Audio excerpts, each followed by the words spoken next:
I'm Grant Oliphant, and this is We Can Be.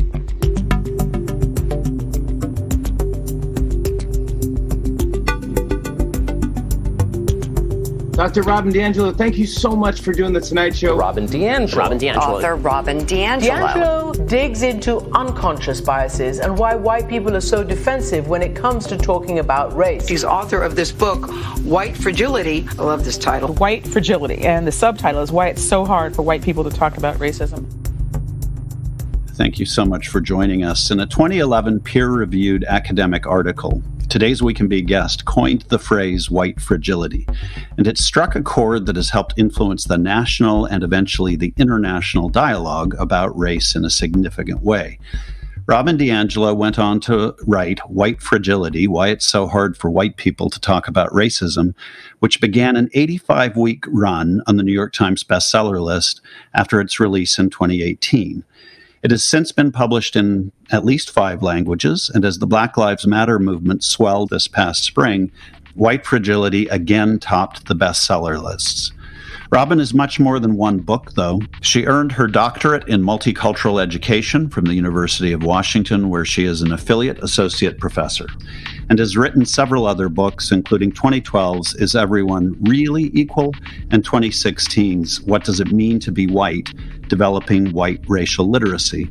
In recent months, she has been a sought-after guest on nearly every major network's news programs, a culmination of 2 decades of work as an educator, facilitator, consultant, and anti-racism advocate. Robin DiAngelo, welcome to We Can Be. Oh, I am so happy to be here. Thank you so much. We really had to work to find this time because you are so in demand at the moment. You have a wildly successful book about race at precisely the moment when the national dialogue and, more importantly, we hope, national action regarding race is at a peak not seen since the civil rights movements of the 1950s and 60s.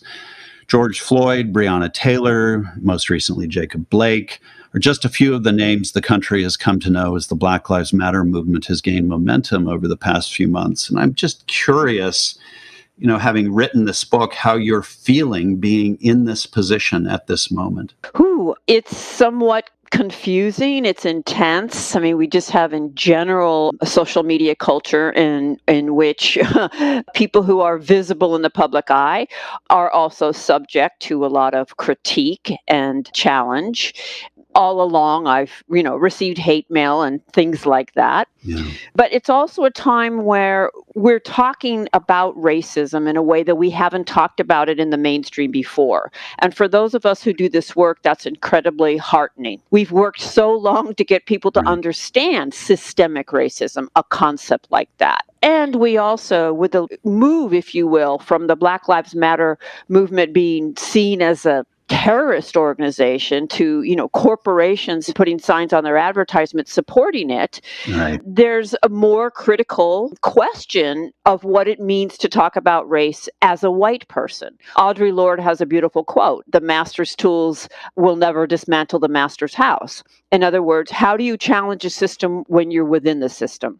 Part of what you're drawing attention to is the anger that surfaces when you raise these issues. And I know that part of the pushback you've gotten way back to your diversity trainings, and you talk about this in the book, is the phenomenon of white people feeling angry that you've told them, number one, that white is a race, and number two, that they have a responsibility to deal with racism even in their own lives and their own thinking and the systems that they benefit from. Talk to us a little bit about where that anger comes from, and you keep encountering it. What is going on there? Yeah, and what's funny is I've stopped trying to address the anger from people that I might depict as on the far right or on the right. The best-selling book in America last week wasn't anything by J.K. Rowling. It was a tract called White Fragility by Robin DiAngelo. What's it about exactly? We read the book and we'll sum it up for you in 4 words. White people are racist. Logic is clearly not Robin DiAngelo's specialty. Neither is literate writing or clear thinking. She is a complete and total idiot. That's one thing you learn by the end of her book. This is basically a book by a cult leader. The book is just loaded with problems. It is absolutely insane. I mean, it's an insane book. You don't actually have to be conservative to spot absolute bullcrap when you see it. And this book is just that. Let me just say that the default of this society is racism. This is not an aberration. This is the norm. 24/7, 365. All of our institutions effectively and efficiently reproduce racial inequality. Right. By every measure, Black and brown people are going to be at the bottom. And I move through a society in which racism is the norm in racial comfort. I'm just going to repeat that. As a white person, I am comfortable in a racist society. We come to feel entitled to that comfort. It comes to be seen as a breach in some kind of social contract that we should be uncomfortable. Probably the hardest thing of all for white people to look at is internalized superiority. I will confidently submit that all white people internalize a sense of racial superiority in this society. We all absorb racist ideology. We come to feel entitled to our advantage and our privilege. We come to feel that we deserve to have what we have from our hard work. So now you have ideologies of meritocracy, the ideology of individualism, which is also very precious to white people. There are white people listening right now who are upset because I'm generalizing about white people. And so to really grapple with this is to break with a lot of that, to challenge a lot of that, to cause discomfort. It serves us not to talk about racism. Right. We're invested in the status quo that is so comfortable and that results in continual advantage. So I confess, when I first encountered your book, I think like a lot of folks, I struggled over the concepts and really had to investigate my own reaction. And yet it immediately resonated because whenever we as an institution have, and this has been true for decades now, whenever we have tried to raise discussions about race or racism, typically the only folks who show up are Black people. And through long history, I've learned that white folks in general don't want to think of themselves, or at least historically haven't wanted to think of themselves as part of the conversation. And I think you give us language for understanding that reaction and why we continue to believe we can get away with it. I hope so. First, I just want to thank you for something you just said, which was I struggled with it, which I'm going to assume means there was some defensiveness. Oh, yes. But you also investigated your reaction. See, that's key, that these reactions are potentially incredible sources of insight, right? If we use them to go inward rather than use them to refuse further engagement, which would be white fragility. To have some defensiveness is natural. To have some guilt is natural.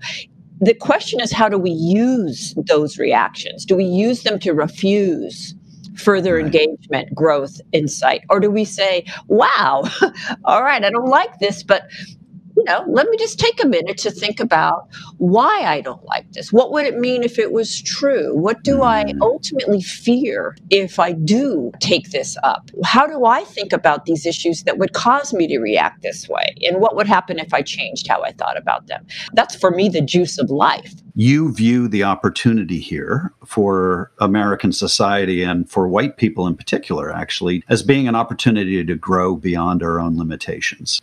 You begin the book with a quote from Lillian Smith from her 1949 book, Killers of the Dream, which says, "These ceremonials in honor of white supremacy performed from babyhood slip from the conscious mind deep down into the muscles and become difficult to tear out."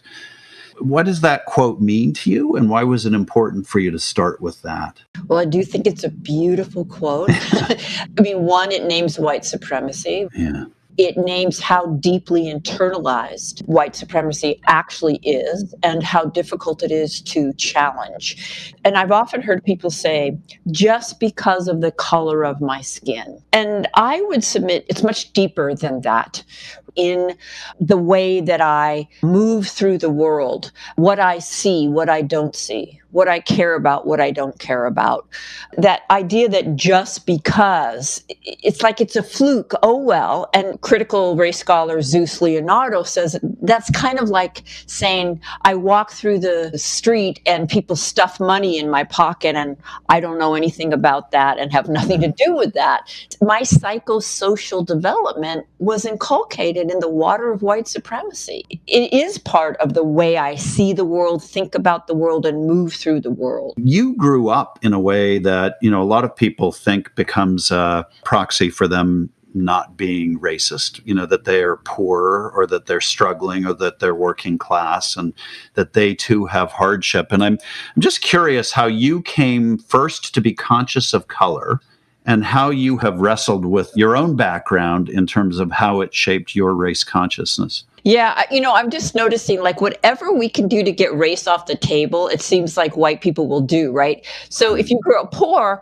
you have no racial advantage or privilege because you grew up poor, right? But if you're middle class, you're going to offload all the racism to those who drive trucks in the South. It's true. Yeah, right. Oh, I learned the lessons of both classism and racism quite early. So yes, I had a very deeply internalized sense of inferiority, of shame. Someone who grew up poor, who had periods of homelessness in my childhood, and at the same time always knew that I was white and it was better to be white. And those lessons came to me really clearly also. And I would submit that being white helped me navigate poverty. I don't know how anyone really in genuineness can say that to be poor and white and poor and black are the same experience. When did the term white fragility come to you? Kind of came out of my mouth one day along with a rolling of the eyes, like, oh my God. My eventual training in sociology had me actually ask, what framework of meaning, if you will, would lead to this irrational reaction? But also, how is it functioning? We're fragile in how quickly we fall apart and erupt in these ways. Right. But it's not fragile at all in its impact. It's incredibly intimidating. It works really well to cause people not to go there, not to challenge. And so it functions really well to protect the racist status quo. I'm curious, what are some of the other reasons that you've heard from white folks about why they believe they're not racist? I used to believe this, by the way, because I moved to the States as an immigrant when I was a kid. And so I thought I was outside the system.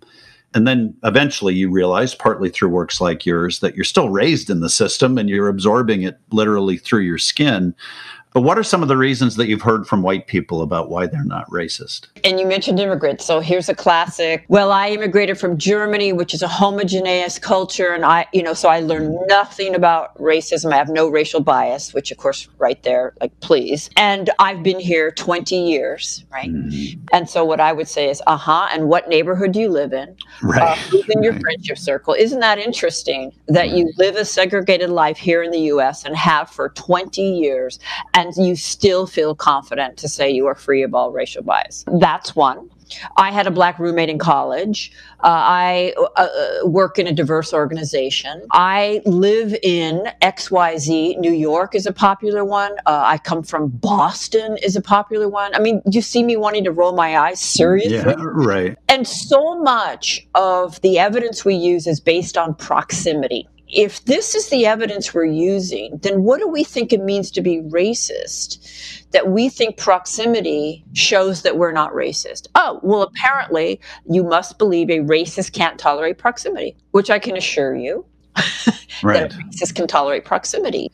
I actually wish every white person would ask themselves, what do I think qualifies as a racist? Right. What does it take? What are the criteria by which someone becomes a racist? When white folks offer up these statements, and I've heard them many, many times, what does it do to dialogues about race and racism? I call it credentialing, right? All the ways that white people credential themselves as either not racist or less racist. All of that evidence functions to, one, exempt me from the society I live in, close the conversation, right? I mean, nothing to see here. Let's move on. I've established I'm not racist. It closes any further engagement, and it protects the current racial hierarchy and the white position within it. Further, they're not remotely convincing to most black people, most people of color.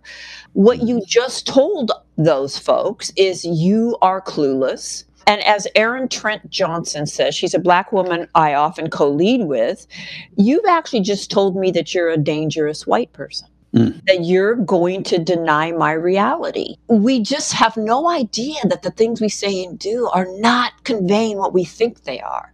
And wouldn't you want to know that? Wouldn't you want to know that in a way you're kind of making a fool of yourself? When you think what you're doing is showing how woke you are? Some of your harshest criticism and treatment is directed at white progressives for saying some of these things and believing some of these things. Let's be clear, it's hard for folks who believe that they're doing the right thing and who passionately want to believe that they're doing the right thing, that they might also be the problem. And can you walk us through, first of all, why it is true that they're part of the problem and how we can move past it? One of the reasons why I think white progressives are the hardest is to the degree that it's so important to our identities not to be racist. We tend to be particularly defensive. We tend to be in denial and want to protect our biases by explaining them away, making sure you know that that wasn't racism, rather than, oh, am I missing something? How might that be? I can only imagine that for a Black person to come across a Richard Spencer is a white nationalist. He's a key leader in the white nationalist movement. I would call him an avowed racist.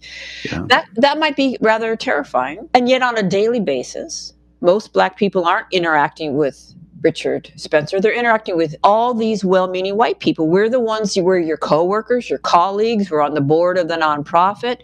We're the ones that send so many Black people home on a daily basis, exhausted, agonizing about whether it's worth it to try to talk to us, choosing to endure rather than risk more punishment. I have had so many Black people say to me, actually give me the Richard Spencers. I know exactly where they're coming from. I know how to protect myself. The white progressive is more likely to gaslight, the more likely to undermine me in ways I can't put my hands on, while they're smiling and being nice. So I'm always wanting every single person to ask themselves, not if they're part of the problem, but how. You've written and spoken about the concept of what you call new racism, a phrase coined by the film professor Martin Barker, which encompasses the ways in which racism has been adapted over time so that actions result in the same negative racial outcomes as they did in earlier eras, while not outwardly appearing to be racist. So it's sort of the newer, more appealing version. What are some of the ways you see new racism happening in our society today? Prior to the civil rights movement, it was fairly socially acceptable to be explicitly racist. Let's just use Archie Bunker as the archetype and the very tension of his younger, hipper children constantly saying, you can't do that anymore, Dad, right? Post-civil rights, it became not acceptable. You became a bad person. This is where we set up this either or good, bad binary, which actually functioned beautifully to protect racism. It's an adaptation because it made it, impossible to talk to the average white person about the inevitable absorption of a racist worldview. As a great example that we can never be complacent, we're back to permission to be explicitly racist again. I mean, just watch the RNC. Your vote will decide whether we protect law-abiding Americans or whether we give free rein to violent anarchists and agitators and criminals who threaten our citizens. Rioters must not be allowed to destroy our cities. Human sex drug traffickers should not be allowed to cross our border. They want to control what you see and think and believe so that they can control how you live. They want to enslave you to the weak, dependent, liberal victim ideology to the point that you will not recognize this country or yourself. Ladies and gentlemen, leaders and fighters for freedom and liberty, the best is yet to come. So it's a very adaptable system. I'm glad that we're not talking about Black Lives Matter. Black Lives Matter can begin to be like a Hallmark card. And I've told this story of recently being in a major supermarket chain, and above the gourmet cheese cooler was a sign that said Black Lives Matter. So it can also begin to be stripped of any meaning. Sure. We live in a culture that manages to dumb down everything. It's a mass consumerist culture. So the moment anything starts to catch on as a slogan, it's going to go through a slow death and bleeding away of its meaning. And I'm curious, though, in the sort of society we live in, what is the alternative? How do we navigate getting those values out there and celebrating them at the very same time that we're seeing this rise in the permission to resort to old-style racism? And how do we square those things? I'm not sure I have an answer. in my lifetime, I haven't seen this degree of divisiveness in the culture that is from the very top. I'm just thinking, who can hear me? And I'm going to focus on that. When I feel discouraged, I think about Malcolm Gladwell's tipping point theory. And he says we only need 30%. And so then I'm like, okay, I think I can get 30%. And I think that if white people would proceed with humility, with an understanding that it's actually more likely that we are the ones that don't understand the issue, if we listen and take direction, if we always see it as an ongoing process, one in which we never arrive, it's a lot like getting in shape. People say, all right, you don't go work out once. And you're not in shape on Monday. So when people say, what do I do? It's like, that's like saying, how do I be in shape on Monday? You will make mistakes. Also, we want to be thoughtful, but not so careful that we take no risks and that we're disingenuous. It's a pretty deep, complex, ongoing process that doesn't have a formulaic answer. You know, I think realistically, it is hard for people to internalize that they have to keep at this. And I think for many folks, going back to white progressives, it's also scary to take risks and make mistakes, right? And to acknowledge that you will. I want to ask you about young people. So you do not buy the notion that young people are less racist than previous generations, I think. In my analysis of this, I've been very worried that Trumpism has indoctrinated a whole new generation of kind of super racist kids. But I don't think it can just be tied to Trumpism. But I'm curious why you don't believe young people today are less racist than their forebears. Well, to connect to the example you just gave, white nationalism is spreading very quickly and mostly recruiting among young people. But if we're going to talk about just progressive young people, because they live in the same culture and absorb the same ideologies, because schools are deeply segregated, so are neighborhoods, that very few young people actually live integrated lives. There's often a false sense of cross-racial relationships. If our heroes, maybe our sports figures or our musicians are Black, there's a common dynamic, and I think it comes a bit out of that whole South Park kind of, you know, everything's ironic, so I can say the most racist things, and as long as it's ironic, I can get away with it. You know, there's a book called Two-Faced Racism, I think I quote from it, that studied college students, and the degree of explicitly racist jokes and things they make is no different than when I was growing up. They just nuance when they say it and how they respond to people who rarely, but on occasion, interrupt it. So there's a recent example that I use in my new book, by the way, called Niceness is Not Courageous, How White Progressives Uphold Racism. This one's really focused on white progressives, of asking people to the prom, and a young person locally held up a sign that said, if I was Black, I'd be picking cotton, but I'm not, so I'm picking you. And then just exploded in hurt and upset when that was called out as racism. That's a form of new racism. That you even know to say that, at the same time you have this kind of false consciousness that would cause you to feel hurt when it's called out to you. Robinson dashes to the plate, and umpire Summers calls him safe on the daring maneuver. And the fans will never forget the sight of Jackie Robinson hurrying for the plate on his daring steal. One of the ways in which you've received pushback, this has been an argument that has come at you from the left, which is that in centering whiteness, you have implied that power resides purely on the white side of the equation. And so the example you gave with Jackie Robinson in the book, a true framing of what happened with him would acknowledge that he was not the first Black athlete in history to be able to play at that level, but he was the first one who was given permission.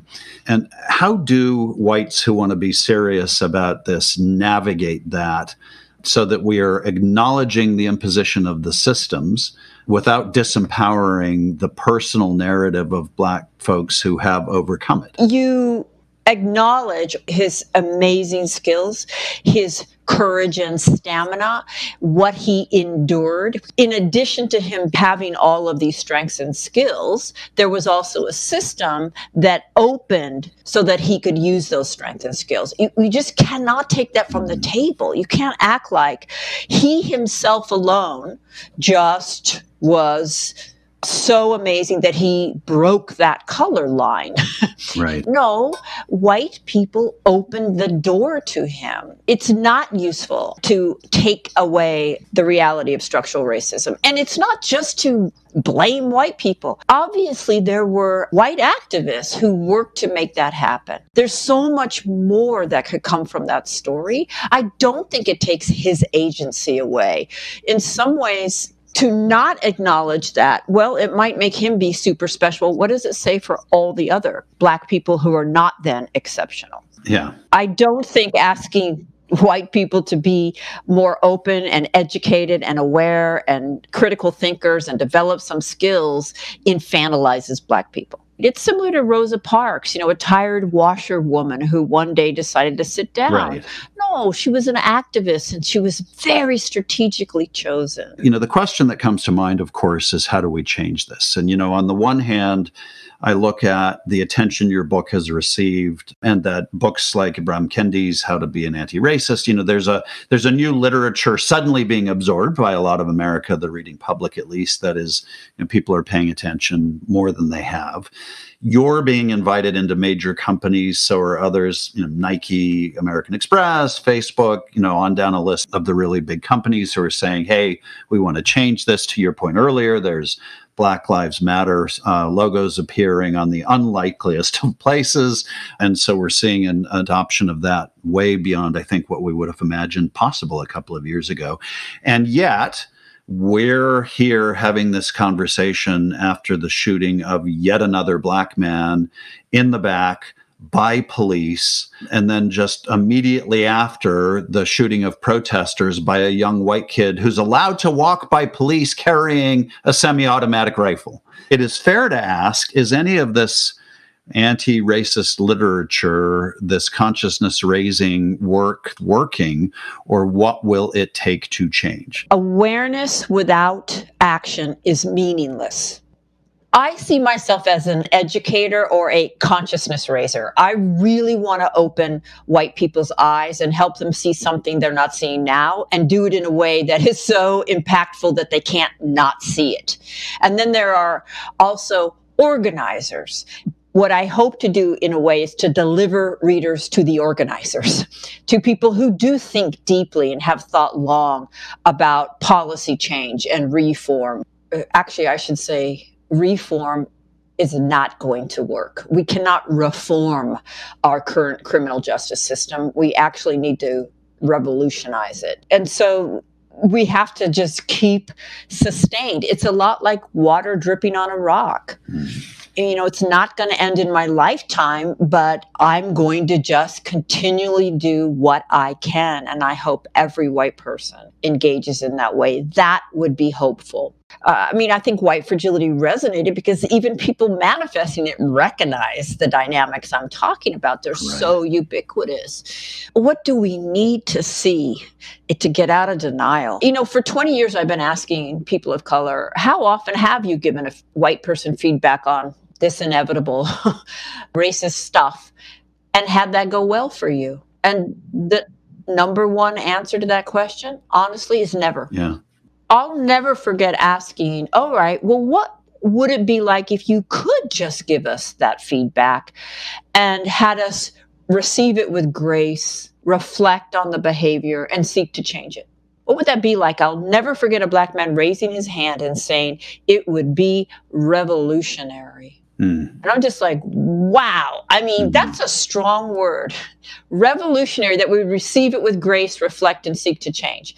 Right. That's how difficult we are. That's a frickin' revolution.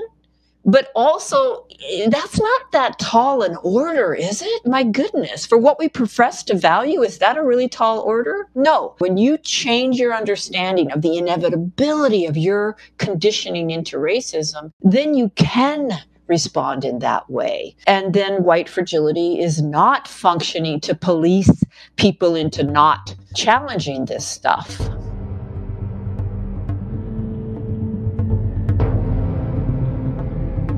Robin, the name of this program is We Can Be, and we usually ask our guests to conclude by sharing what they think we can be. We can be so much more humble and curious and open, so much less defensive.